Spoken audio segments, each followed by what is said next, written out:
Imagine um homem tão determinado a mudar seu país que ele próprio cortou as barbas de seus nobres. Esse homem existiu e seu nome era Pedro, o Grande. Em 8 de fevereiro de 1725, o mundo assistiu ao fim de uma era quando o mais influente czar da Rússia fechou os olhos pela última vez. Mas quem era Pedro, o Grande? Nascido em 1672, ele assumiu o trono aos 10 anos de idade.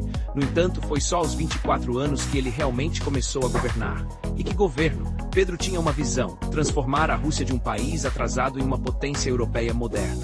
Com esse objetivo em mente, ele embarcou em uma jornada pela Europa, disfarçado de carpinteiro. Ele queria aprender sobre tecnologia, navegação e governança. Ao retornar, Pedro estava determinado a implementar mudanças radicais. Ele modernizou o exército e criou uma marinha do zero. Fundou a nova capital, São Petersburgo, uma janela para a Europa às margens do Báltico. Pedro também reformou a administração, a educação e até mesmo a aparência de seus súditos, ordenando que os homens cortassem suas barbas tradicionais. Prefiro dar parte de minhas terras a um inimigo do que todo o meu país a ser governado pela ignorância, disse Pedro certa vez, demonstrando sua paixão pelo conhecimento e progresso. Mas nem tudo eram flores no reinado de Pedro. Ele era conhecido por sua crueldade, executando até mesmo seu próprio filho por traição. Suas reformas encontraram resistência, especialmente entre os tradicionalistas. A morte de Pedro foi tão dramática quanto sua vida. Em novembro de 1724, ele pulou na água gelada para salvar alguns soldados que estavam se afogando. Essa ação heróica resultou em uma grave doença que acabaria levando à sua morte meses depois.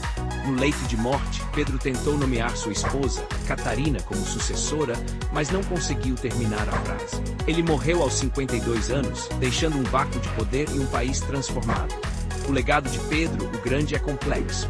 Ele modernizou a Rússia à força, elevando-a ao status de potência mundial.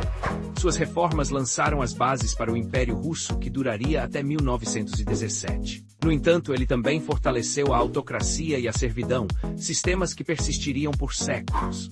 A morte de Pedro marcou o fim de uma era de rápidas mudanças e o início de um período de instabilidade política conhecido como a Era dos Palácios.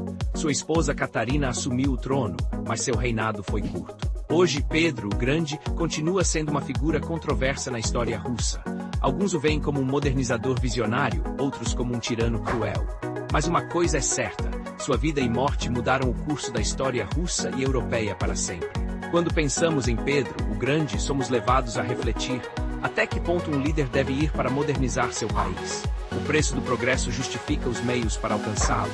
Essas são questões que continuam relevantes até hoje, enquanto nações ao redor do mundo buscam o equilíbrio entre tradição e modernidade.